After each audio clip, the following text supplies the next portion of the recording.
Hi hi, எல்லோரும் எப்படி இருக்கிறீங்க? நாங்கள் நல்லா இருக்கிறோம்ப்பா.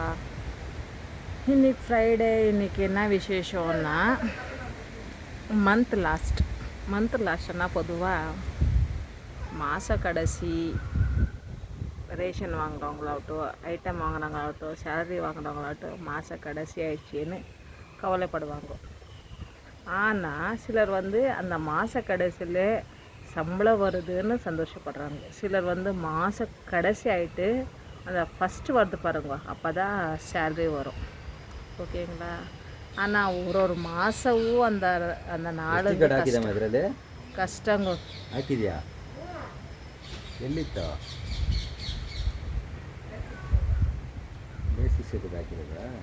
கஷ்டப்பட்டு ஸ்டெப்பல் அந்த மாதம் பூர்த்தி கஷ்டப்பட்டு அந்த மாத கடைசியில் அந்த சம்பளம் வாங்கும்போது சம்பளம் கைக்கு வர்றதேன்னு சந்தோஷப்படுறதா, இல்லை சம்பளம் வந்த பிறகு அந்த சம்பளத்தில் பால்காரருக்கு அந்த கமிட்மெண்ட்டு என்னது ஆட்டோக்காரருக்கு, பஸ்ஸுக்கு, ஸ்கூல் எஜுகேஷன் படிக்கிறது ஃபீஸ் கட்டுறதோ, அப்புறம் என்னென்னாங்கோ வீட்டு செலவோ வாடகையோ எல்லாமே வீட்டுக்கார எங்கே சுற்றி போனாலும் நான் ஆன்லைன் அப்படின்னா பாருங்க, நான் இப்போது எதுவும் வாங்குறதில்ல. அது எங்கள் வீட்டுக்காருக்கும் தெரியும். சில வாட்டி வாங்கி ஏமாந்துட்டுக்கிறேன். அது தொட்டு எங்கள் வீட்டுக்காருக்கு ஏன் மடிக்குது உலகடுக்க வேண்டாம், நல்லா கொடுக்க மாட்டாங்கோ. அவங்க காமிக்கிறதே ஒன்று, அந்த பொருள் வீட்டுக்கு சேரும் போது நல்லா இருக்காது. ஆனால் அவங்களோட கேள்வி. நான் இப்போ சில ஆடி மாதம்னு என்ன சொல்கிறது, அந்த சாரீஸ் லைவில் விட்டுட்டு இருந்தாங்க. சில சாரீஸ் புக்கிங் பண்ணி நானும் வாங்குறது இப்போ தான் அது ரீசெண்டாக வாங்கினேன். கொஞ்சம் நல்லா இருந்துச்சுங்கோ. சில கலர் எல்லாம் நினச்சின்னு கடைக்கு போனால் அந்த கடையில் இருக்காது. அதுக்கு நான் சொன்னேன், சில கலர் எல்லாம் கிடைக்காதுப்பா, நான் இந்த ஆன்லைனில் வாங்கினேன்ட்டு. அதுக்கு கோவப்பட்டு ஆன்லைன் ஷாப்பிங் பண்ணக்கூடாது லேடிஸுங்க சொல்ல போகிறாங்க பாருங்க. ஆன்லைன் ஷாப் வாங்குறது கடையில் வாங்கும்போது 1008 சொத்தை. இந்த சைஸ் கொஞ்சம் சின்னதாக கொடுத்துருக்குறாங்க. கலர் கடையில் பார்க்கும்போது ரொம்ப நல்லா தெரிஞ்சு, வீட்டுக்கு வந்தோம்னா ரொம்ப மழைக்கு போயிட்டு அப்படின்னு மறுபடியும் கடைக்கு எடுத்துன்னு ஓடுறது. கடைக்கு போனோன்னா அங்கே என்ன சொல்கிறான் கடைக்காரன், இன்னும் போனே அவ்வளோம்மா, என்ன மக்கியே வந்துக்கிறாங்க. அதுக்கப்புறம் காலையில் மாற்றுறதில்ல. மாற்றணுன்னா அதுக்கு மேலே இன்னும் ஒரு 50 ரூபா கொடுக்கணுமா அப்படின்றது. இந்த மாதிரி 1008 குறைங்க. அந்த குறையெல்லாம் கேட்டுக்கின்னு துணி வாங்குவோம் கடையில். இதெல்லாம் இருக்கும்போது ஆன்லைனில் போய் வாங்கிட்டு என்ன பண்ணுறாங்க சொல்லு, அது அதெல்லாம் பண்ணி திருப்பி அது எப்படி அனுப்புறதுன்னு கேட்டுக்கிறாங்கம்மா. திருப்பி அனுப்பியாச்சுப்பா. இப்போ என்னவோ புதுசாக ஒரு சாரீ இது நம்ம பார்த்து வாங்கினா அது நல்லா அவங்க அனுப்பியிருந்தாங்க அந்த பிரதர். அவங்க சரின்னு மறுபடியும் நாங்கள் ஒரு ஆர்டர் பண்ணல. அந்த சாரீஸ் கலர்ஸ் நல்லா இருக்குது, கடையோட கொஞ்சம் பெட்டராக இருக்குதுன்னு நம்ம கேட்டோம்ப்பா. அதுக்குமா பேசுகிறாங்க. ஓகேங்களா? உங்கள் வீட்லேயும் இந்த மாதிரி இருக்கிறாங்கோ, உங்கள் வீட்டுக்காரன்னா கொஞ்சம் கமெண்ட்டில் சொல்லுங்கப்பா.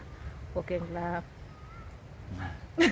அப்புறம் மாத கடைசியில் பாருங்க, இப்போ சம்பளம் வாங்குறோம் இவங்க என்னென்ன வேலைக்கு போகிறவங்க இவங்க. நாங்கள் எந்த வேலைக்கும் போகிறதெல்லாம் ஹவுஸ் ஒய்ஃபாக இருக்கிறோம்ப்பா. அப்படின்னா நம்ம ஹவுஸ் ஒய்ஃபாக இருந்து நம்ம செல்லுக்கு காசு கேட்கக்கூடாதா? எதுவுமே கேட்கக்கூடாதா? எதுவுமே சொல்லக்கூடாதா? என்ன கிளியரா? என்ன முகம் கிளியரு? என்ன கிளியரு? ஐயோ, என்னதுன்னு கேட்டால் என்னென்ன சொல்கிறாங்களா பாரு. அப்புறம் ஆச்சா ஏதோ விஷயத்துக்கு போய் பாருங்க மறந்துட்டேன். சேலரி பற்றி கேட்கக்கூடாது, சம்பளம் என்ன வாங்குறாங்க கேட்கக்கூடாது, ஒய்ஃபுங்க கையில் காசும் கேட்கக்கூடாது, எல்லாம் வாங்கினு கொடுத்துட்றேன், எதுவும் கேட்கக்கூடாது. ஓகேங்களா? அந்த மாதிரி. ஓகேயா? இன்றைக்கி ஒரு பாட்டை கற்றுக்கணும். என்ன லெசன் கற்றுக்கணுன்னா, ஒருத்தர் இறந்துட்டாங்க. அது போயிட்டு வந்தால் இப்போ பாருங்க தலையில் துணி சுற்றின்னுக்கிறேன்.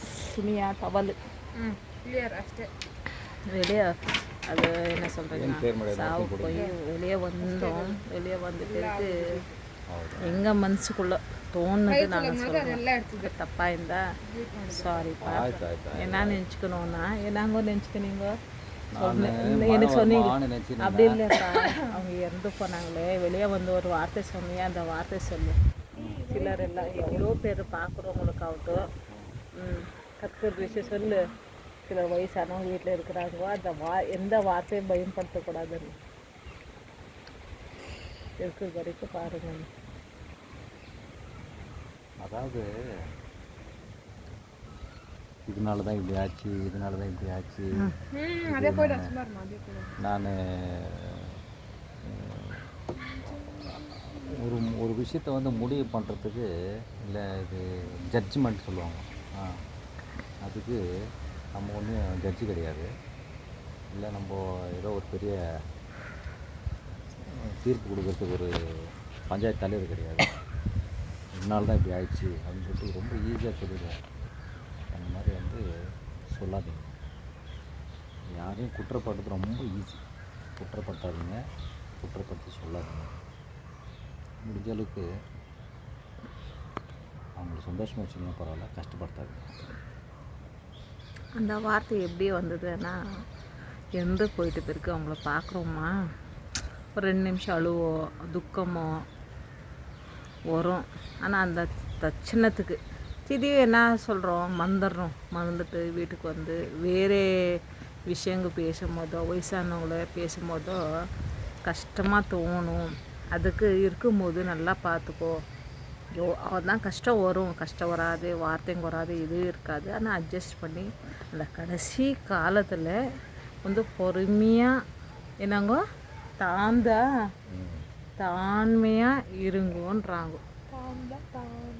இருந்து அதே ஒரு பெரிய வந்து பிளெஸ்ஸிங்கு. ஏன்னா சாமியை யாரும் பார்த்ததில்ல, என்ன சொல்கிறீங்கோ, கண் எதிர்க்க நம்ம யாருமே கடவுள் வந்து நம்ம பார்த்ததே இல்லை இல்லைங்க. அந்த கடவுள் வந்து நீ நல்லது நம்ம செய்கிறோம், நல்லது நீ ஆகுதுன்னா அது அப்பா அம்மா என்ன சொல்கிறது, ஒரு வயசானவங்களையோ, ஒரு வந்து பார்வை இல்லாதவங்க, ஹேண்டிகேப்போ, ஒரு யாருக்கும் ஒரு நீ உதவுறீங்க பாருங்க, அது ரொம்ப நல்லது. நாளைக்கு தினம் அது நல்லது செய்யும் சொல்கிறாங்க எங்கள் வீட்டுக்காரு. இது இப்படியே இருக்குது மகோ, இதா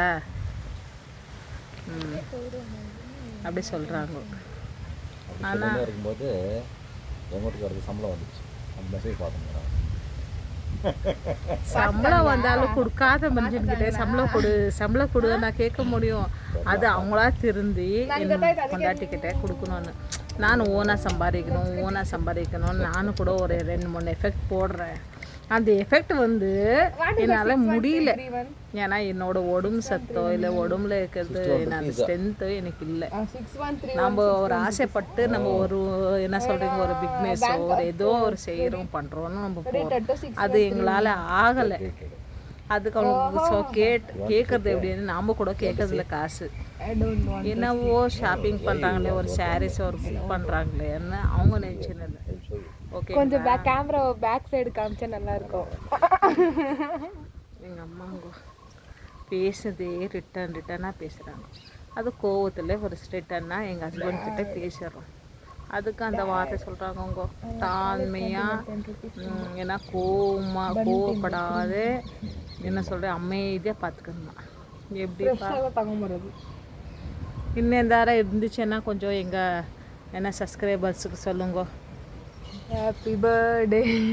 இன்னைக்கு பிறந்த நாள் இருக்கிறவங்களுக்கு விஷ் ஹாப்பி பிறந்த நாள் வாழ்த்துக்கள் சொல்லுங்க. எதையும் யோசனை பண்ணால் எதுவும் வரப்போகிறதில்ல. உட்காந்து யோசித்து இந்த மாதிரி முடிதான் கொட்டணும். ஆனால் யோசிக்காது, நடக்கிறது கண்டிப்பாக நல்லதே நடக்கும். நல்லதே நடக்கும்னு சொல்லிட்டு மனசில் நல்ல விதமாக நினச்சின்னு போங்க. நல்லபடி கடவுளை வேண்டுங்க, நல்லதே நடக்கும். ஓகே, எங்கள் சேனல் பிடிச்சிருந்தா ப்ளீஸ் சப்ஸ்கிரைபர் பண்ணுங்கப்பா, ஷேர் பண்ணுங்க, லைக் பண்ணுங்க. லைக் பட்டன் அமுத்தாதே இருக்காதீங்க. ஓகேங்களா? பாய் பாய்.